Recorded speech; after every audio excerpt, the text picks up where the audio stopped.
abrir nossas Bíblias, lá em Êxodo,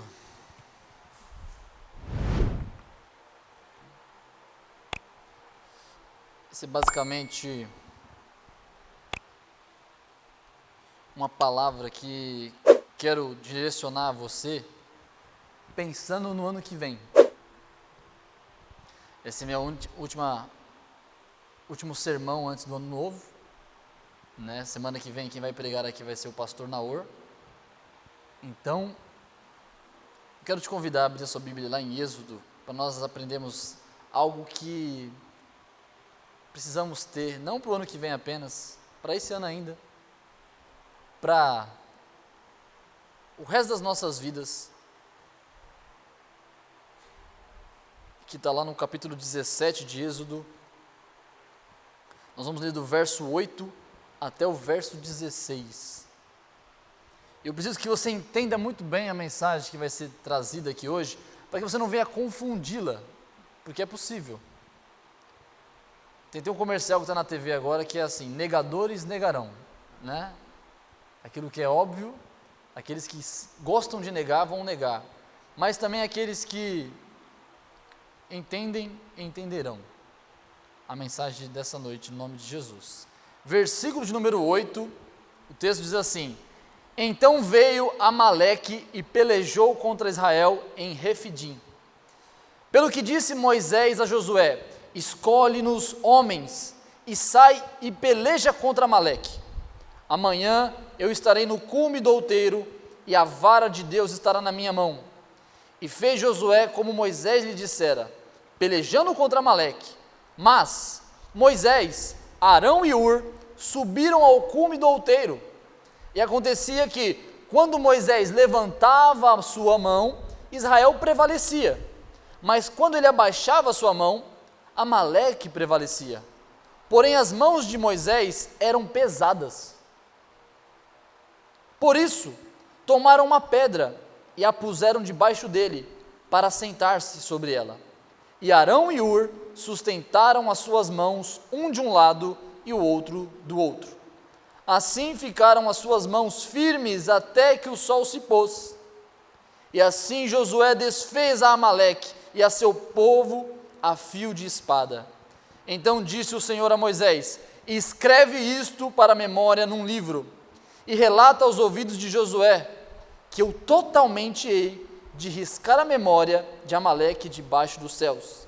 E Moisés edificou um altar e chamou o seu nome: o Senhor é minha bandeira. E disse: porquanto jurou o Senhor, haverá guerra do Senhor contra Amaleque de geração em geração. Repita comigo essa última parte, que diz assim: porquanto jurou o Senhor, haverá guerra do Senhor contra Amaleque de geração em geração. Amém? Vamos orar.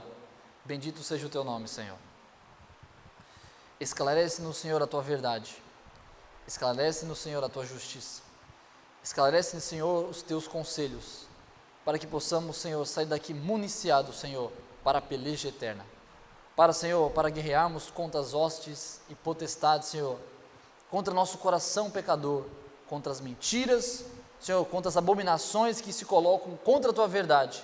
Senhor, nos guia, nos exorta, nos esclarece, para que saiamos, Senhor, do conforto da nossa mesmice e possamos ir para o confronto, Senhor, das mudanças, do agir, do pelejar, no andar na tua direção, nos teus caminhos e batalhar a tua batalha no nome de Jesus. Amém. Queridos, vejamos esse texto. O texto nos fala a respeito de um momento que Israel estava. Israel nesse momento está passando do deserto, saindo do Egito, indo para a terra de Canaã. Só que nesse trajeto, Israel, por mais que estivesse no deserto, um lugar árido, sem muitas pessoas ali envolvidas, um lugar desértico mesmo, de poucas coisas ali para se desfrutar, Israel não está sozinho. Existe um grupo nômade, uma tribo nômade, vamos dizer assim, que também desfrutava do mesmo ambiente que Israel. Diferente de Israel, que estava saindo de um ponto do Egito para ir para outro ponto, Canaã, Amaleque não, Amaleque vivia nos desertos. Os amalequitas, eles são um povo como que se fosse uma praga, como se fosse um vírus, que ele não tem a sua autonomia própria, ele não consegue evoluir com os seus próprios recursos, ele precisa de um hospedeiro. E assim é o povo de Amaleque. Os amalequitas, eles aproveitavam das viagens de pessoas que passavam por aquelas redondezas do deserto para poder saqueá-los de repente. Quando eles menos esperassem, eles pegavam ali com traiçoeiragem. Eles eram traiçoeiros. E pegavam de surpresa qualquer um que aparecia por ali. Eles eram de fato pessoas que eram como serpente de cobra, que jogavam seus venenos sobre as suas presas e aproveitavam das suas fraquezas para ali usurpar o que eles não tinham. E dessa forma que eles sobreviviam. Sobreviviam às custas dos outros, tomando o que eram dos outros. Só que nesse cenário não é uma viagem qualquer, não é uma pessoa qualquer, não é uma tribo qualquer, mas é o povo de Deus que está andando ali no deserto. De repente aparecem os amalequitas e tentam ali, na verdade eles começam pelas beiradas a atacar o povo de Israel.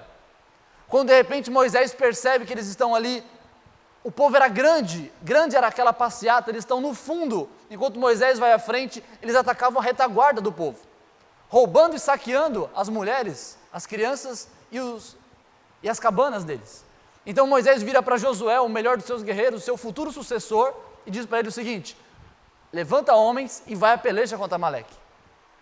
Então aqueles homens se levantam, aqueles homens que não sabiam nada de guerra, improvisando ali enxadas e foices, para poder lutar contra aquele exército de inimigos, que sabiam muito sobre guerra, porque viviam na peleja. Aquelas enxadas malemar, afiadas, estão ali batalhando, quando Moisés sobe ao monte, e ali ele começa a orar. E de repente aquela guerra está nas forças, nos braços daqueles homens, batalhando com suas enxadas, e eles parecem prevalecer, apesar da sua ignorância e do seu amadorismo. Eles estão ali pelejando, estão vencendo. Mas de repente a gente olha e vê Israel retrocedendo. Aqueles homens estão perdendo a batalha. E de repente parece que um novo impulso apresenta, eles vão de novo adiante e começam a pelejar contra Amaleque e vencê-los. A guerra parece ser instável a todo momento. Ora Israel avança, ora Israel retrocede. Mas a guerra não está localizada só em um ponto. A guerra está sendo travada de um outro ponto também, é Moisés. Moisés, no cume do monte, estava ali com Arão e Hur. E parece que a dinâmica é a mesma. Enquanto Israel avança, é quando as mãos de Moisés estão levantadas. E quando Israel recua, as mãos cansadas e pesadas de Moisés não aguentam ficar de pé. Então naquele momento, Hur e Arão percebem a dinâmica daquela guerra, vendo que quando Moisés intercedia, o povo vencia, quando ele retrocedia, o povo também retrocedia, então eles colocam ele sentado sobre uma pedra, e eles começam a ajudar Moisés a segurar ali a sua mão com seu cajado em direção ao povo. Nessa batalha, depois disso tudo acontecer, Israel prevalece contra os amalequitas e os vence a fio de espada. Essa história seria muito bonita para nós contarmos aos nossos filhos ao pé da cama e mostrarmos como que Deus no passado livrou o seu povo de forma sobrenatural. Só que essa história não é só uma história para encantar nossa curiosidade e trazer para nós uma diversão. Essa história não foi registrada na Bíblia simplesmente para nós termos um conto bonito para falarmos como Deus agiu no passado. Não, essa é uma história que Deus quer nos ensinar. Em 1 Coríntios 10, versículo 11, fala assim que aquilo que foi escrito no passado, falando do povo de Israel, foi escrito para nós aprendermos, foi escrito para nós nos policiarmos. Em outras palavras, o que Paulo está dizendo aos irmãos coríntios é que tudo que o Senhor escreveu nas Escrituras no passado foi para nos alertar hoje a como nós devemos viver. E essa história não é diferente. Nós temos motivos suficientes para crer que essa é uma mensagem para os nossos dias. Que essa mensagem que está aqui nas Escrituras foram inspiradas por Deus para nos dar consolo e direção nos dias de hoje. A primeira evidência disso é que o final do versículo do capítulo 17, quando Moisés recebe do próprio Senhor a ordem de relatar essa história, dizendo: então disse o Senhor, versículo 14, a Moisés: escreve isto para a memória num livro, e relata aos ouvidos de Josué, que eu totalmente hei de riscar a memória de Amaleque debaixo dos céus.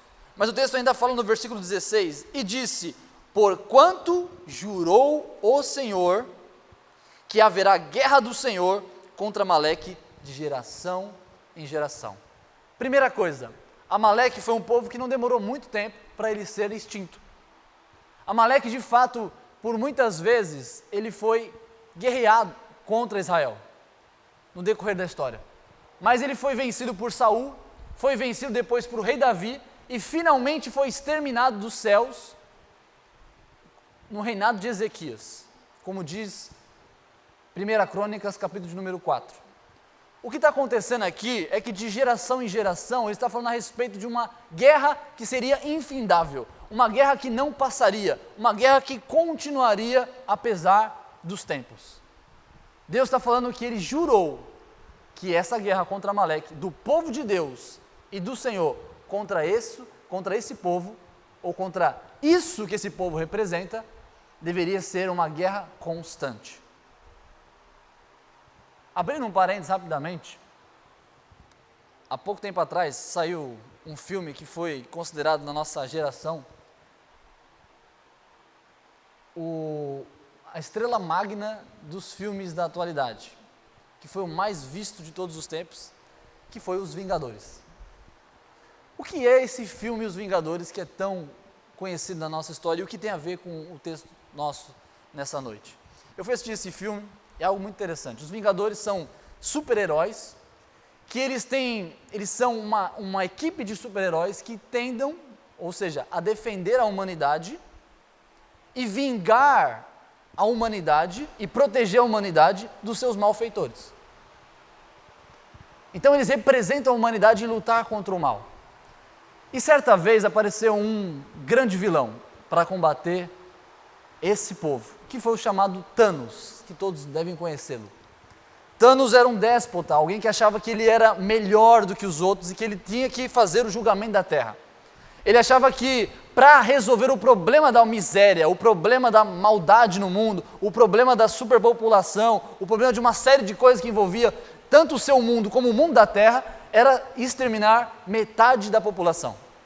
O que ele fez então, juntou as joias do infinito, nós conhecemos, e deu aquele estalar para dizimar toda metade da população. Os Vingadores tentaram de todo custo e não conseguiram. Mas num segundo momento, num outro filme, ele percebe que foi frustrado o seu plano. A maldade continuava, as pessoas que estavam, no outro momento que era também mal, elas continuaram a viver e continuaram a propagar a maldade. Então ele teve uma ideia brilhante para a maldade. Então não vou só acabar com metade, vou acabar com outra metade que sobrou também. Então ele decide acabar com a outra metade da população, e então os Vingadores vêm para refrear isso daí. O ápice dessa briga entre Thanos, o déspota, aquele que quer acabar com a população, aquele que é a maldade personificada, e os Vingadores, acontece num diálogo quando o Thanos tenta convencer o povo a desistir de tentar pará-lo. Então o Capitão América diz uma frase que é sensacional, ele fala assim: nós não negociamos vidas. Essa palavra representa o pensamento dos Vingadores. A partir daquele momento eles usam todas as suas forças, todos os seus recursos para poder tentar parar aquele mal. Nós estamos verdadeiramente, meus amados, numa guerra. Uma guerra espiritual a qual nós estamos muitas vezes perdendo por não entendermos que estamos nessa guerra. Muitas vezes estamos assim de uma forma desatualizados, ou melhor, cegos em relação ao que está acontecendo por aí. O inimigo está à nossa volta, está comendo pelas beiradas, está a todo custo tentando acabar com aquilo que é bom. E nós muitas vezes permanecemos dessa forma, como pessoas que não entendem que estão no meio da guerra. E pessoas que não entendem que estão no meio da guerra são presas fáceis. O que nós vamos entender, através do que Deus quer falar conosco, é que Deus nos chamou para ser aquela resistência contra o mal no mundo. A resistência, ou aqueles vingadores que vão contra o mal no mundo. O tema, pegando essa guerra que seria de geração em geração contra Amaleque, misturado um pouco com esse filme, quero chamar o tema dessa mensagem de Guerra Infinita. Os Vingadores da Verdade. A nossa guerra, queridos, ela é uma guerra contra a mentira. A nossa guerra não é contra as pessoas. Nossa guerra não é contra seres humanos, apesar de serem seres humanos que muitas vezes são usados pela mentira e absorvem aquilo como verdade para si e acabam vomitando por todos os lados. Apesar de serem pessoas que muitas vezes serão aqueles que propagarão a mentira e o pecado, a nossa luta não deve ser contra as pessoas. Precisamos diferenciar a mentira do mentiroso. Precisamos combater com todas as nossas forças a mentira, mas orar pelo mentiroso. Nós precisamos entender que a luta nossa não é contra a carne nem o sangue, mas contra as potestades, os principados do mal, nas regiões celestes. Entendendo isso, querido, nós podemos entrar e entender que a peleja que Deus nos chama é uma peleja que o Senhor começou a pelejar e começou a recrutar eu e a você para essa luta desde o dia que Adão e Eva caíram no pecado. Desde o dia que o sangue de Abel foi derramado por Caim e começou a clamar justiça. A partir daquele dia o Senhor recrutou a mim e a você, através da verdade, para lutarmos a favor da verdade no mundo. Contra toda potestade, contra toda mentira que vem infiltrando e matando cada vez mais a humanidade e carregando para o inferno. E muitas vezes essa mentira não só, ela atinge algumas pessoas, mas ela chega a atingir a nós também. E a primeira coisa que eu e você precisamos entender, dentro desse quadro geral de destruição e miséria, é que nós estamos numa peleja. Se olharmos para todos os lados e vivemos numa neurose de que estamos em paz, de que tudo está muito bem, seremos aquelas alvos fáceis, onde com uma presa que pensa por alguns segundos apenas que ela está em segurança, ela não pode talvez perceber que existe uma onça caminhando e se rastejando entre os capins, para poder pegá-la numa hora oportuna. Quando nós esquecemos por alguns segundos que nós estamos numa batalha, nós vamos ser capturados, vamos ser atingidos facilmente. Esse cuidado que nós precisamos ter. Spurgeon disse certa vez o seguinte, que ele prefere um diabo rugindo do que um diabo dormindo. A pergunta, ou melhor, a motivação disso é muito óbvia. Porque se quando nós entendemos que existe um inimigo que trama contra mim e contra a sua vida, existe uma mentira, existe uma doutrina de demônio sendo pregada por aí, existe falácia sendo e dardos inflamados do maligno sendo entregues a mim e a você a todo tempo, a cada vídeo que assistimos, a cada série que aderimos, a cada livro que lemos, a cada momento que assistimos televisão, a cada momento que conversamos por aí, todo o tempo existem certas malignas tentando nos atingir com mentiras sutis que vêm a nosso respeito, a nossa pessoa, e também o aflorar, ainda que não fosse só os inimigos externos, nós temos os inimigos internos que somos eu e você mesmo. Se nós não entendermos que isso está acontecendo agora, nós vamos ser aqueles que vão ser como ratos pegos pelas cobras. O veneno que é lançado e a paralisia que é dada naquele ratinho, fica fácil da cobra o devorar por completo. Essas são as coisas que acontecem a todo tempo. Se nós não vigiarmos, seremos presas fáceis. Se nós subestimarmos os nossos inimigos, achando que nada, tudo é muito puro, tudo é muito simples, tudo não tem nada a ver, nada está acontecendo de tão ruim assim, não é nada tão sério assim, nós vamos ser aqueles que olham para a flecha de alguém voltada para nós, e só porque estamos com uma automática na nossa mão, achamos que a flecha não vai fazer dano algum. Se você subestimar o inimigo dessa forma, durante uma guerra, você vai saber pela forma pior de como é perecer por coisas tão insignificantes. Nós estamos rodeados de doutrinas vãs. Nós estamos rodeados de armas apontadas para nós a todo tempo. Nós estamos numa verdadeira batalha. O tiroteio é a todo tempo. Não estou falando aqui de demônios simplesmente vindo na nossa direção, não, mas doutrinas de demônios. Paulo fala assim que as doutrinas dos demônios são vãs sutilezas. Elas vêm sutilmente, são como tiranossauros vestidos com meias de algodão. O que vem sutilmente até nós, e quando nós menos esperamos, somos presas. E se você deixar acertar uma flecha, que seja uma flecha, das mentiras de Satanás, você será marionete eternamente dele. Não tem nada a ver esse tipo de coisa, isso é coisa do momento, isso não tem nada a ver com a vida espiritual. A guerra nesse texto é uma guerra física, mas ela ilúcida para nós uma guerra espiritual. Uma guerra que eu e você temos que lutar contra o pecado, contra a mentira que se aproveita contra nós e contra toda a existência da vida nessa terra. O salário do pecado é a morte, mas a verdade e a vida é Jesus Cristo. Nós precisamos estar convictos que estamos numa guerra. Igreja, levante-se, pegue as suas armas, levante a sua espada, vá em frente ao inimigo. Golpes certeiros precisamos dar, precisamos ser valentes, precisamos ser como os guerreiros de Davi, que vão pela dignidade do rei, que vão adiante sem medo e sem temor, que bradam o reino do Deus poderoso que vem à nossa frente.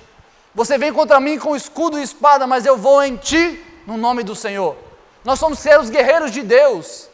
A batalha santa está inaugurada. Nós precisamos ir à peleja, precisamos ir contra toda potestade maligna. E se ficarmos dormindo nos bancos das igrejas, nós vamos ser réus capturados e levados escravos da mentira e do pecado. Pessoas, a nossa cidade tem ficado dia após dia mais corrupta. A pergunta é, por quê? Porque ninguém tem se levantado para batalhar por essa cidade.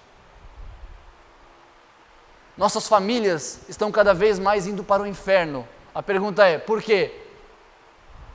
Pessoas não estão se colocando e entendendo que estão numa guerra, por isso não estão pelejando, não estão lutando contra o pecado, contra a mentira direcionada a eles, que tem os enganado e os levado cativos para o fogo eterno. Em que mundo nós, os cristãos, estamos vivendo? Enquanto o mundo está a todas as armas apontadas para nós, nós estamos como? Primeira coisa, precisamos estar conscientes de que estamos numa guerra. E essa guerra é uma guerra infinita. O Senhor nos recrutou para essa guerra santa. Igreja, vamos. O Senhor nos convoca. É o Senhor que nos convoca. O texto fala a respeito das artimanhas de Amaleque, ou dos amalequitas. Eles sutilmente pegavam e comiam pelas beiradas. Amaleque é que representa o pecado, Amaleque é que representa a artimanha satânica da mentira, que vem muitas vezes sutilmente nos agarrar. Vem como forma, o diabo não vem normalmente de chifre com pele vermelha. O diabo vem contra nós sutilmente, como algo bonito, e muitas vezes, sabe como? Através da Bíblia, para que você não suspeite mal algum. Para quem não está na guerra, nada é suspeito. Para quem não entende a batalha que está sofrendo, nada é suspeito.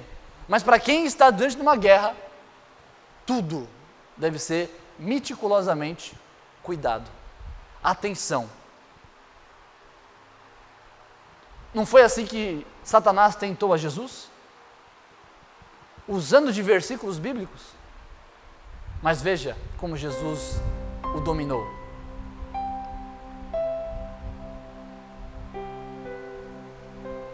Atenção, estamos numa guerra. A segunda coisa que precisamos entender: Moisés, quando vê a situação de guerra, ele convoca Josué para a peleja. E como é que Josué vai para a peleja? Com as suas espadas. Levanta suas espadas e vai à peleja, e os seus braços dilaceram o inimigo, e quando de repente eles estão ali, todos aqueles homens improvisados, mas felizes, indo adiante na guerra. Isso mostra para nós que nós temos que nos disponibilizar para a obra do Senhor. Nós temos que nos disponibilizar os nossos braços, os nossos pés, a nossa mente, os nossos olhos, os nossos ouvidos, todos devem estar atentos, e não só atentos, mas também ativos. Ativos na peleja contra o mal, ativos na pregação do Evangelho, que é a nossa espada desembainhada. A verdade vem de formas variadas e diversas, mas a verdade é só uma, é as Escrituras, as quais nós devemos levantar, e precisamos estar muito bem afiados a nossa mente, para desvencilharmos todo o mal, para podermos realmente cortar e dissipar o mal. Nós precisamos estar nas nossas mentes cheias da palavra do Senhor, cheios do conhecimento de Deus, para que não sejamos enganados, para que não sejamos presas fáceis. A palavra de Deus tanto é o nosso escudo, que nos projeta ou nos protege dos dardos inflamados, como também a palavra do Senhor é o que ataca e dilacera toda mentira. Assim como a luz invade o ambiente e dissipa todas as trevas, assim a verdade poderosa de Deus, que vem para mim e para você como arma de guerra. É nessa batalha, é nessa força, temos que ir, temos que evangelizar. Queremos tanto que as cadeiras se encham de pessoas salvas e remidas pelo sangue do Cordeiro, mas o que estamos fazendo para isso? Quantas pessoas evangelizamos esse ano? Quantas pessoas levamos a verdade do Evangelho? Ou quantas vezes deixamos que a mentira chegasse até nós? Nós estamos sendo mais evangelizados pelo mundo do que evangelizando o mundo. Entendamos, estamos numa guerra. Não é brincadeira. Ser cristão não é brincadeira. Estamos numa batalha. Precisamos guerrear. Precisamos desembainhar nossas espadas. Precisamos ir avante com golpes certeiros, com um grito de guerra em nome de Jeová. Assim como os ingleses iam à peleja, eles falavam assim: lutem pelas suas famílias, lutem pelos seus bens, lutem pelas suas esposas, lutem pelos seus filhos, lutem pela América. Nós precisamos dizer, nós precisamos lutar pelas nossas famílias, pelos nossos filhos, pelos nossos netos, por quem virá à frente, pelas pessoas que não sejam enganadas pelas mentiras. Nós precisamos pelejar por eles, porque se nós não formos, eles não virão. É meu, é sua, é nossa responsabilidade, é nós que temos que ir. Temos que ter coragem, a coragem de pegar, mesmo que sejam enxadas improvisadas. Precisamos estar ativos na obra do Senhor. Precisamos ir adiante. Não podemos ficar, eu não sou capacitado para isso. O Senhor usa todos nós da forma como Ele nos capacitou. Tenho para comigo, e pela Escritura nos revela, que Deus não há de cobrar de mim e de você aquilo que você não pode fazer. Mas aquilo que você pode fazer, faça, e serás um guerreiro do Senhor. Guerreiros são esses, os corajosos, que entendem que não é só pelo poder da sua espada, mas pelo poder de Deus é que vamos. É por aquele que fez a guerra ser legítima contra os principados e potestades. Aquele que tem o poder para nos recrutar, para nos sustentar e para nos dar a vitória também. Lutem por suas vidas, lutem pelos seus familiares, lutem pelos seus amigos, lutem por Valparaíso, pelo Brasil, lutem pela humanidade, lutem, sejam vingadores do Senhor, vingadores da verdade. Seja resistência na frente da mentira, como uma barreira impenetrável do Senhor. Sejamos escudeiros do Pai, sejamos aqueles guerreiros resolutos que não arredam o pé, porque aquele que é por nós, se Deus é por nós, quem será contra nós? Agindo Deus, quem impedirá? Vamos à frente, igreja, levante as suas armas, se coloque na prontidão do Evangelho, coloque os seus pés calçados na pregação do Evangelho, saia a evangelizar. Mas pastor, eu não posso pregar às multidões, eu não posso pregar como o Senhor prega. Não tem problema, faça o que dá para você fazer, todos são úteis nessa guerra, todos são chamados. Se você não pode tocar um violão para exaltar o nome do Senhor, então que você seja aquele que abençoa financeiramente. Se você não pode ser aquele que abençoa financeiramente, seja aquele que ajuda na obra do Senhor manualmente. Se você não pode pregar da forma como grandes oradores pregam, que você seja aquele que escreve. Tudo é útil. Se você não pode ser aquele que manuseia o tanque de guerra, seja aquele pelo menos que entrega as munições. Faça alguma coisa, o Senhor te chama para fazer alguma coisa. Não fique parado, faça, afie a sua espada na pregação do Evangelho e haja em nome do Senhor. Mas por um lado está ali Josué lutando e pelejando contra Amaleque com toda a sua força e com todo o seu vigor. Mas a guerra não acontece só de um lado, a guerra acontece do outro. E parece que o eixo decisivo da batalha não está nas mãos e na espada de Josué e dos seus homens. O eixo decisivo está em cima do monte, está nos 3 homens lá em cima. Está em Moisés, Hur e Arão. Quando Moisés levanta a sua mão, a espada de Josué se torna mais potente. Quando ele retrocede a mão, o povo recua. Veja, mas o tempo todo nós podemos ver uma coisa que é incrível. O que acontece? Você não vê a Bíblia falando o seguinte, que as mãos de Josué se cansaram no meio da peleja. Você não ouve falar isso. Por outro lado, você ouve falar que as mãos de Moisés eram pesadas, ele não aguentava ficar segurando intercessão pelo homem. O que estava acontecendo ali, meus irmãos? Spurgeon diz o seguinte: qualquer tarefa que seja mais espiritual, mais nós estaremos indispostos, estaremos na exaustão. Quanto mais espiritual for a tarefa, mais inclinado à fraqueza nós ficaremos.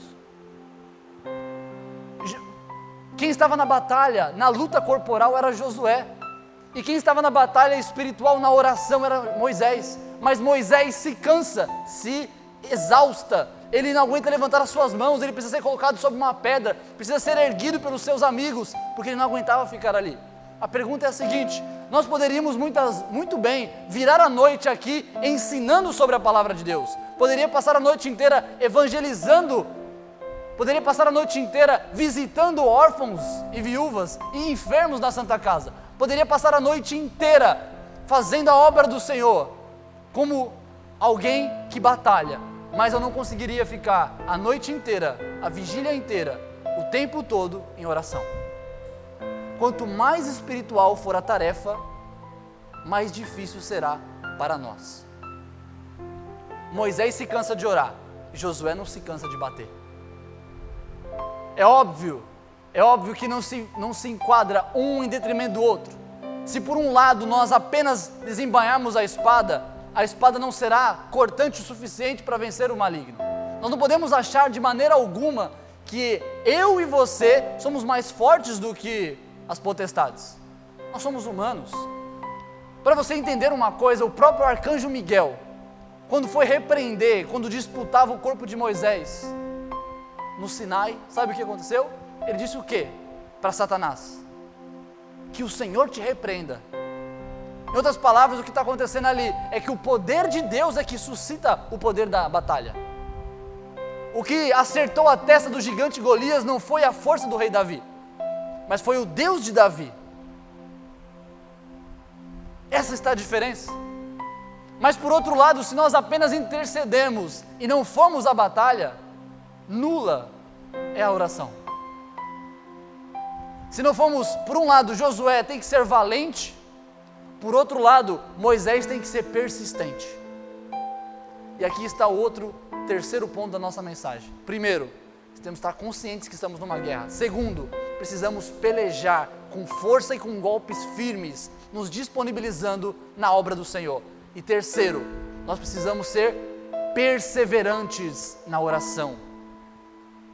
É uma conduta, ninguém pode vencer a oração. Ninguém pode vencer a oração. A oração é que vence o homem. Se nós começarmos a fazer um culto de oração aqui, muitos irão dormir. Quando Jesus foi orar no Getsêmani, os seus discípulos que o acompanhavam na pregação, durante os milagres, tudo isso não dormiam, mas quando Jesus bastou orar, eles caíam em sono. O homem não pode vencer a oração, mas é somente através da oração que o homem pode vencer as batalhas. É através disso que nós somos capacitados pelo poder de Deus para vencermos. É quando Moisés levanta as suas mãos, e então o povo de Amaleque cai. É quando nós estamos na batalha de joelhos com Deus, que nós podemos nos levantar para pregar o Evangelho com eficiência. Eu não posso ficar aqui na frente pregando a palavra de Deus, sendo o pastor dessa igreja, se vocês não orarem por mim. Não haverá êxito nas minhas palavras, por mais que eu estude e peleje e treine para falar a palavra de Deus para vocês. Vã será a minha pregação se vocês não orarem. Vã será a espada de Josué sem a intercessão de Moisés. Vã será a nossa peleja se nós não orarmos também. Mas o homem não pode vencer a oração. Nós vamos entender que nós temos que deixar e perseverar na oração, como aqueles que seguram, tremendo-se ainda, segurando aquilo, mas que ainda permanecemos falando: Senhor, eu preciso de Ti. Senhor, sem Ti eu não consigo. Senhor, eu não tenho poder. Senhor, é por Ti nessa batalha. Faça, Senhor, o Teu querer. Ajuda-nos, Senhor. Nós precisamos de Ti. É nesse desafio de nós nos dobrarmos e pelejarmos com Deus na oração, é que venceremos as pelejas contra os homens, contra a mentira, contra tudo que se apresenta contra o Evangelho da verdade. O desafio a você não é só que pregue, não é só que estude, não é só que vá, mas é que fique e ore e esteja com Deus. O culto de oração é o culto mais vazio. Ninguém quer estar aqui no culto de oração. Ninguém quer orar, porque a oração ela humilha o homem. A oração faz a gente se sentir impotente. É um momento que nós falamos assim: Deus, não tenho resultados, eu não posso fazer nada, eu não tenho controle nas minhas mãos. Senhor, é só o Senhor. A oração é a arma do cristão contra todo o mal. Se eu e você só pelejarmos e não orarmos, vã será a nossa peleja. Precisamos orar pelos nossos familiares. Ninguém pode virar uma noite orando, mas precisamos orar. O homem não consegue, mas precisamos tentar, precisamos permanecer. Ore pelas suas famílias, ore por essa igreja, ore pelo seu pastor, ore por você mesmo. Ore pelos seus vizinhos, ore por aqueles que você está evangelizando, ore para que a sua espada seja eficaz na vida daquela pessoa, para que o Evangelho seja efetivo na mente e no coração dele, ore para que as transformações aconteçam, ore, porque só o poder da oração pode trazer a vitória contra toda mentira. Não adianta nós olharmos e lamentarmos os bancos vazios dessa igreja, não adianta nós olharmos para o futuro ano de 2021 e falarmos: vai ser um ano diferente, se nós não sermos diferentes. Não adianta pensarmos que um ano novo é novo. O que tem que ser novo é as nossas atitudes. Vamos orar ou vamos continuar achando que a guerra não está acontecendo? Vamos evangelizar ou vamos continuar achando que está tudo certo? É assim mesmo que acontece. Vamos à batalha, queridos. A igreja precisa se levantar. Deus é a nossa bandeira. Levante o escudo, levante a palavra, pregue, ore, viva uma vida com Deus, viva atento. O Senhor assim quer de mim e de você, que possamos brigar, possamos lutar, possamos entender que é uma guerra infinita, que o Senhor nos chamou para isso, e que nós não podemos ficar dormindo nos bancos das cadeiras da igreja. O Senhor chamou a sua igreja para ser ativa, ativa na oração e ativa na peleja. Se você ouviu essa palavra hoje, depois de Deus o recrutar pela sua palavra, e você não fizer nada em relação a isso, sinto muito, mas você vai ser o próximo, possivelmente, que vai esfriar esse banco da igreja,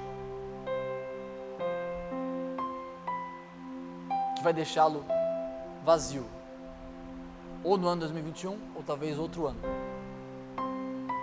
Peleje, nós não estamos em paz. O dia da nossa paz é o dia da redenção, quando Cristo voltar. Nós até aquele dia temos que ir nessa guerra infinita, com todas as nossas forças e recursos, continuarmos batalhando contra o Senhor, contra a mentira, contra a maldade, batalhando com todas as nossas forças, até aquele dia quando Jesus vier do céu, e aí sim Ele aniquilará todo o mal, com o bramir da sua voz, com o soprar da sua boca, dissipará todo o mal. Aí naquele dia em diante, nós teremos paz. Mas até que aquele dia chegue, pelejamos e oramos. E fiquemos atentos.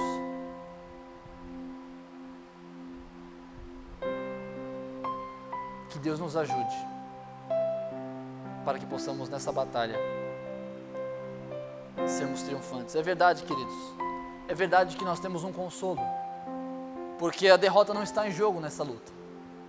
Jesus disse o seguinte: tem de bom ânimo, porque eu venci o mundo, em João 16:33. É verdade que isso é um alívio para as nossas almas, porque nós estamos entrando numa batalha onde a vitória já é garantida. Então é verdade que isso causa em nós um certo conforto. Há em nós de verdade isso, Jesus já venceu, então eu não preciso mais fazer tanto esforço. É verdade que nós não ganhamos pelos nossos méritos, é sempre pela força do Espírito Santo, é sempre pela força de Deus em nós, é verdade isso. Mas temos que entender que quando Jesus chega e diz: tem de bom ânimo, pois eu venci o mundo, Ele está dizendo num cenário de guerra. Ele está falando para pessoas assim: vão à peleja com as suas forças, vão à peleja com tudo que vocês têm, vão à peleja com tudo que vocês têm, orem, intercedam, vivam uma vida, mas vão à peleja, mas eu já venci, a vitória é garantida. Se é para termos bom ânimo, é porque haverá desânimo. Se é para ter bom ânimo, é porque o cenário não é muito bonito não. Se é para ter bom ânimo, é porque terá aflições. Se é para ter bom ânimo, é porque vai ser difícil. Ele venceu, por isso temos a vitória, mas é porque Ele venceu que devemos guerrear contra as potestades malignas da mentira e do pecado, que afetam a minha, a sua vida e das pessoas que te circulam. Tem de bom ânimo. E o que aconteceu com eles, depois de ouvirem isso? Jesus sobe aos céus. O que acontece depois disso? Atos dos Apóstolos nos contam. A Bíblia fala assim, que eles perseveravam na oração. Estavam todos reunidos no mesmo lugar, quando de repente veio um vento impetuoso, encheu toda aquela casa. Eles foram cheios do Espírito Santo. Eles perseveravam na oração. A batalha deles estava em orar e falar com o Senhor e pedir o seu refúgio, pedir ao Senhor a sua força. Para quê? Para que pudessem desbravar o reino do Senhor com as suas palavras e suas pelejas. O que acontece em seguida, depois da descida do Espírito Santo sobre eles, não só mostra que eles estavam perseverando na oração, mas também que eles estavam perseverando, sabe no quê? Na palavra, porque Pedro começa a pregar, e de uma vez só, num só golpe, pela verdade do Evangelho, pregando as Escrituras e o reino de Deus, 5.000 almas são libertas da mentira. 5.000 almas de uma vez. Oração, peleja e atenção. Essa é a guerra que o Senhor nos recruta nessa noite, no nome de Jesus. Que possamos ser esses desbravadores, guerreiros da luz, vingadores da verdade, que lutam com tudo que tem contra o império das trevas. Só que com uma notícia boa: Ele já venceu o mundo. Portanto, vão, o Senhor está adiante. Vá, o Senhor nos recrutou. Vamos, levante, igreja, e vamos lutar no nome do Senhor Jesus. Maravilhoso Deus, obrigado. O Senhor é bom. Senhor, abre os nossos olhos, abra nosso, Senhor, entendimento. Senhor, não nos deixa ser, Senhor, como os presas, Senhor, que estão, Senhor, a delirar, Senhor, numa falsa paz, Senhor, enquanto estamos numa guerra sem precedentes, onde somos cercados por mentiras, Senhor, e influências que tentam o tempo todo nos dominar, Senhor, e nos possuir, e não só a nós, mas aqueles os quais amamos também, Senhor. Oh, Senhor, nos ensina a estarmos atentos a tudo isso, para que não caiamos nas armadilhas e ciladas que nos cercam. Possamos ser atentos, vigilantes, Senhor, porque senão, Pai, nós precisamos vigiar e orar, Pai, para não cairmos em tentação, porque é verdade, o Espírito está pronto, mas nossa carne é fraca. Nossa carne é fraca, Senhor, é por isso que nós precisamos da Tua ajuda, Senhor, para pelejarmos em oração. para pelejarmos, Senhor, em orar contigo, em ficar contigo de joelhos, em perseverarmos em orarmos, ainda que seja exaustivo, ainda que seja, Senhor, cansativo, ainda que seja, Senhor, impossível para nossa carne que é fraca, Senhor, que possamos não dormir, Senhor, mas possamos, Senhor, ficar, permanecer, interceder, Senhor, por a tua ajuda, e da mesma força nos dá a prontidão, Senhor, Senhor, Senhor, a noção e a força, Senhor, e a coragem, Senhor, para irmos como Josué à batalha, desempenhar nossas espadas, muitas vezes não tão afiadas, Senhor, improvisadas muitas vezes. Nós não somos perfeitos, mas o Senhor nos capacita, que possamos agir, Senhor, com essa força que vem do Senhor, com a oração e com a atenção no nome de Jesus. Desperta a tua igreja, Senhor, para que possamos, Senhor, nessa guerra, até que o Senhor venha, possamos nos encontrar como guerreiros, Senhor, que prevalecem e que honram o teu nome, e honram, Senhor, que o Senhor nos recrutou para o teu exército, ó Senhor dos exércitos, ó general de guerra, Senhor dos senhores, nosso Senhor, nosso Deus, nosso Pai, em nome de Jesus, amém.